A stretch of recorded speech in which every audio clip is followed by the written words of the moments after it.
All right, let's jump into this deep dive. Today, we're focusing on optimal nutrition for endurance athletes, and we're dissecting the latest edition of sports nutrition for endurance athletes to unearth those gems that can really help elevate your training. Well, this book, it offers a rather refreshing approach. You see, it digs into the science behind fueling your body, but it's not just about your training regimen. It's about weaving nutrition into your lifestyle. So let's begin with the cornerstone of it all, hydration. I mean, we all know water is crucial, but this book, it kind of reveals how deeply it affects performance, even on like a cellular level. Absolutely. The authors emphasize that even mild dehydration can seriously hinder your performance. And Mm. think about this. Your muscles, those powerhouses of endurance, are made up of 70 to 75% water. So without enough hydration, their function is compromised. So water is absolutely essential, and thankfully the book debunks a popular myth. Moderate caffeine intake isn't actually dehydrating. That's good news for my morning coffee. Right. It challenges those old beliefs. It gives practical advice, like aim for 11 to 16 cups of fluid each day. Incorporate hydrating foods like fruits and veggies into your diet and listen to your body's signals. The book is a big advocate for a whole foods approach, Hmm. embracing those whole grains, fruits, and vegetables. It's about nourishing your body inside and out, not just about quick fixes. Exactly. These foods offer more than just energy. They're full of vitamins, minerals, and phytochemicals that actually boost your body's defenses and support overall well-being. Now let's talk about the engine of endurance fuel, carbohydrates. This book, it really explores the science of how our bodies use energy during exercise. Yes, it does. It breaks down those three energy systems: ATP-PC, anaerobic glycolysis, and aerobic metabolism.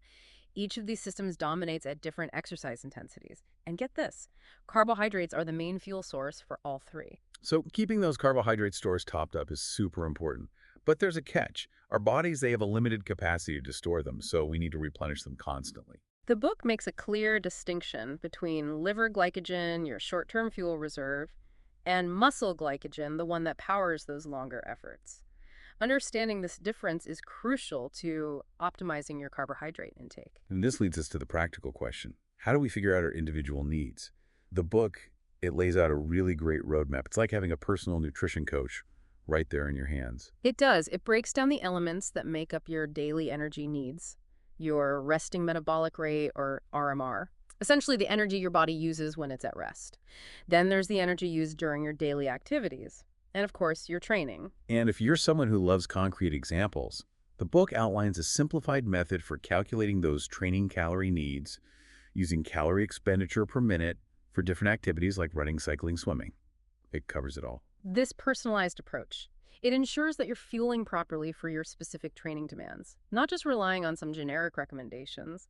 But energy is only part of the story. We can't forget protein, the building block for muscle repair and growth. Protein is like the construction crew that comes in after a workout to rebuild and strengthen those hardworking muscles.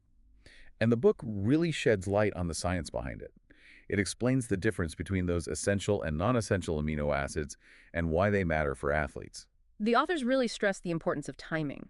Consuming protein around your resistance training, it boosts its effectiveness. But no worries, they provide tons of easy-to-make protein-rich meals and snacks, showing that meeting your protein needs can be both tasty and doable. And while we're on the topic of nutrients that are often misunderstood, let's talk about fat. It often gets a bad rap, but this book sets the record straight. Healthy fats are absolutely essential for optimal performance. For sure, they debunk that idea that fat is bad for you. They highlight the importance of choosing healthy fats. They recommend that endurance athletes get about 20–25% of their daily calories from these good fats. And the authors clarify the different sources, differentiating between fats and oils. They even highlight the critical role of those omega-3 fatty acids, EPA and DHA, in reducing inflammation and helping with muscle recovery. Now let's shift our focus to a really important concept: periodization. This is where your nutrition strategy meets your training cycles. So the book explains how our nutritional needs, they actually change throughout our training phases.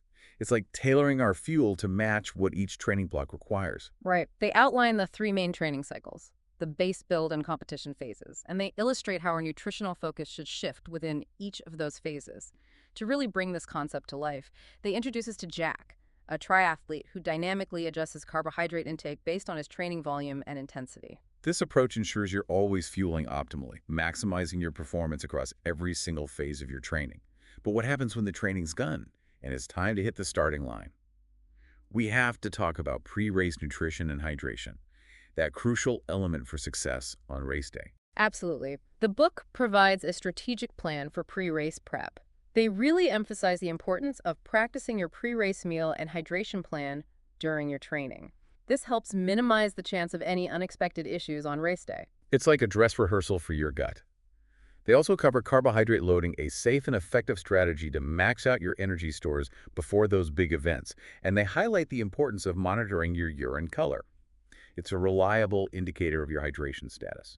But what about supplements? That's a topic that tends to generate a ton of questions. Yeah, it does.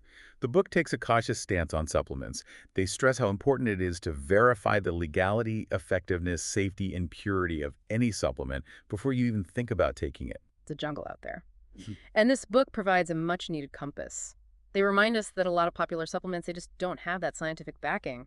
They do explore a few supplements that have research support, though, like creatine, caffeine, beetroot juice. They talk about the right dosage and timing. Now let's address the unique needs of athletes who have specific dietary considerations. Vegetarians, younger athletes, individuals managing medical conditions. This book dedicates an entire section to these needs. Everything from vegetarian athletes to young athletes and folks with IBS, celiac disease, and even eating disorders. The key takeaway is that individual approaches are vital, and sometimes the best thing to do is to seek guidance from a qualified sports dietitian. It's a really great message of inclusivity. It reminds us that with the right knowledge and support, endurance sports are accessible to everybody, regardless of their background.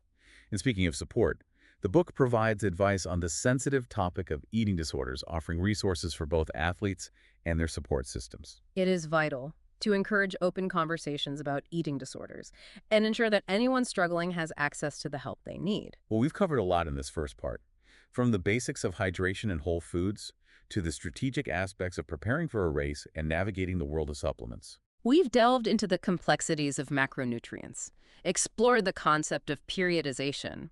We've even touched on the unique needs of athletes with specific dietary requirements. Well, hold on, we're just getting started. In the next part, we'll explore sport-specific nutrition strategies. We'll see how these principles apply to the distinct demands of running, cycling, swimming. We'll be right back after a short break, so stay tuned. We're diving deep into the world of endurance athlete nutrition. Welcome back. Let's see how these basic principles can be applied to specific sports with unique nutrition strategies. We'll start with the ultimate endurance test, the triathlon. This book really digs into the world of triathletes. It recognizes that they're constantly in this cycle of training, fueling, and recovery.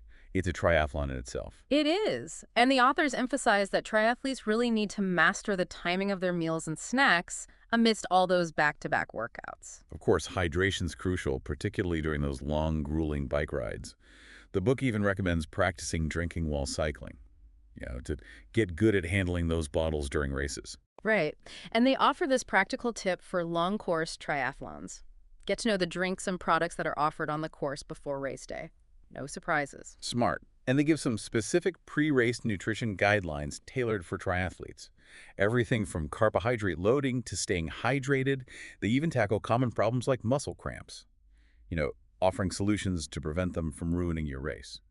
Okay, let's move on to cycling, another sport that demands really careful fueling. Yes, cycling.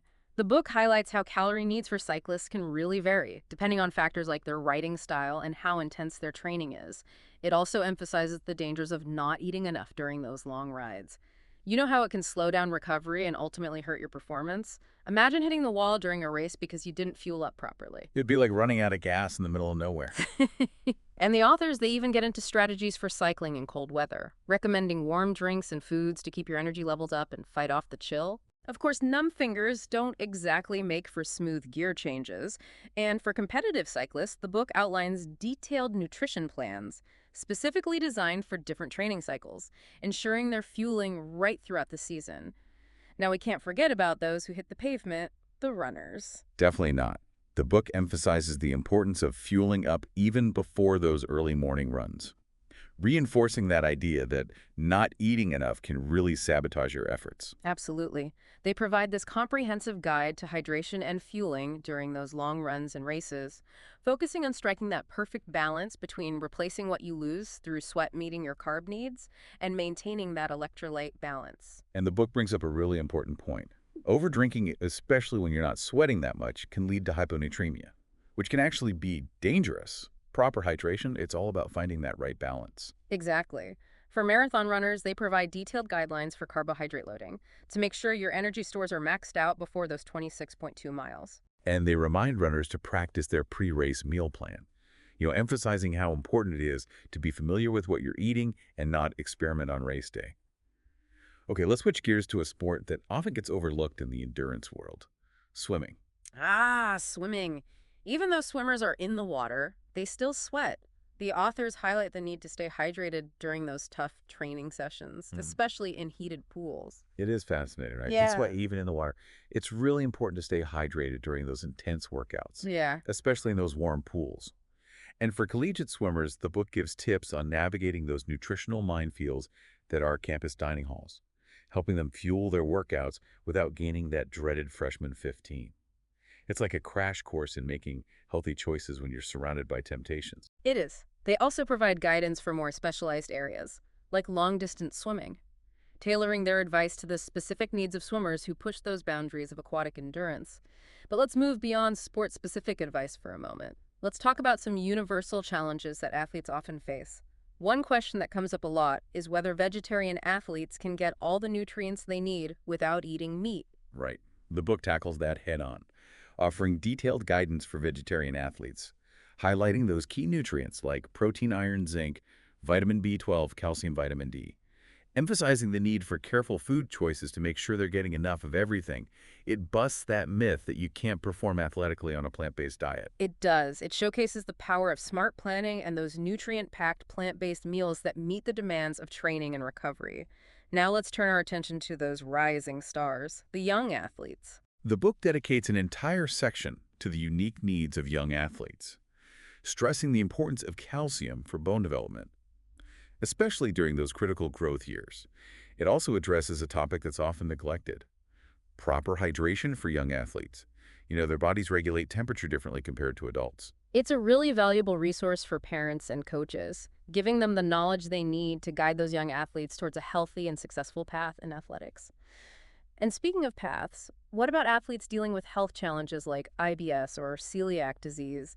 Can they still compete in endurance sports?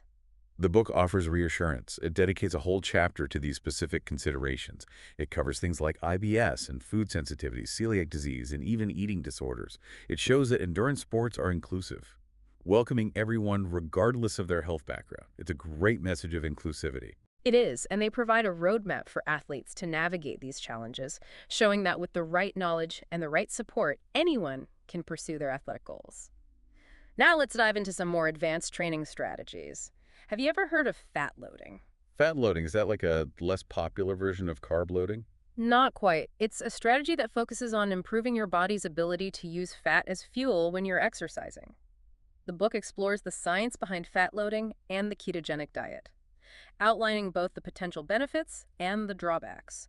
They present a balanced view, recognizing that one size doesn't fit all. Makes sense. And the book also goes into strategies for strengthening your immune system, which is really important for athletes who are constantly pushing their limits. Absolutely. They emphasize the importance of nutrient-rich foods and highlight specific nutrients, like vitamin C, that play a key role in immune function. It's all about building resilience from the inside out. But what about those who train in unusual environments? The book provides specific advice for athletes training at high altitudes, recognizing that training up there puts unique demands on hydration and nutrition. Right. They give athletes the knowledge they need to perform well in those low oxygen environments. Speaking of unique environments, how do athletes maintain their nutrition while traveling? Well, this book offers some really practical tips for navigating the perils of airport food courts. You know, making healthy choices when you're on the go, making sure your nutrition plan doesn't get derailed by a business trip or vacation. It's like having a little nutrition guide in your pocket to help you choose healthy options when there's temptation everywhere. It is. They really emphasize how important it is to be prepared and make conscious choices, even when you're out of your routine. So we've covered quite a bit in this section, exploring how those fundamental principles of endurance nutrition work in specific sports and addressing the unique challenges athletes face. But our deep dive isn't over yet. Welcome back to our final segment, where we'll distill all of those incredible insights from sports nutrition for endurance athletes. We're talking 10 actionable takeaways that you can put to use right now to elevate your training and boost your performance. Ready to unlock your peak potential through better fueling. I am. Let's turn this wealth of information into a clear roadmap for endurance athletes at any level. Takeaway number 1. Hydration is king. Don't forget, even being a little dehydrated can really mess with your performance. So shoot for 11 to 16 cups of fluid every day and listen to what your body's telling you. Number 2, embrace the power of whole foods. Prioritize those nutrient-rich options like whole grains, vibrant fruits, and a mix of veggies to nourish your body inside and out. And up next, takeaway number 3. Yeah. Carbs. They're the fuel that keeps your workouts going. Understand how your body utilizes energy and make sure those systems are properly fueled with enough carbohydrate intake. Number 4, don't be afraid to calculate your individual needs. The book gives you the tools to accurately estimate your calorie and macronutrient requirements. No more guessing games when it comes to fueling. Moving on to takeaway number 5. Protein is your recovery BFF. Make sure you're getting enough, particularly around resistance training, to repair and rebuild those muscles that work so hard. Number 6, don't be scared of healthy fats. Include them in your diet to support your energy levels, hormone production, and your overall well-being. They're not the enemy. Takeaway number 7. Periodization. Making your mantra. Adjust your nutrition plan so it lines up with your training cycles. This will ensure that you're fueling properly throughout each phase. Number 8, have a strategy for race day. Practice your pre-race meal and your hydration plan to avoid any surprises and make sure your gut's ready to go. Now for number 9. Supplements. Be cautious. Always double-check their legality, effectiveness, safety, and purity before adding them to your routine. Don't fall for the hype. Stick to the science. And last but not least, takeaway number 10. Remember that everyone's different. Consider your own needs, your preferences, and any health issues you have when you're creating your nutrition plan. And don't hesitate to reach out to a qualified sports dietitian for personalized advice if you need it. And there you have it. 10 powerful takeaways to fuel your endurance adventures. This deep dive has given you the knowledge to make informed choices and optimize your performance from the inside out. And as a final thought, I'd encourage you to think of this information not as a strict set of rules, but as a starting point. Try different things, see how your body reacts, and refine your approach as you go on your athletic journey. Remember, knowledge is power. And now you have the power to fuel your body for peak performance. Until next time, happy training.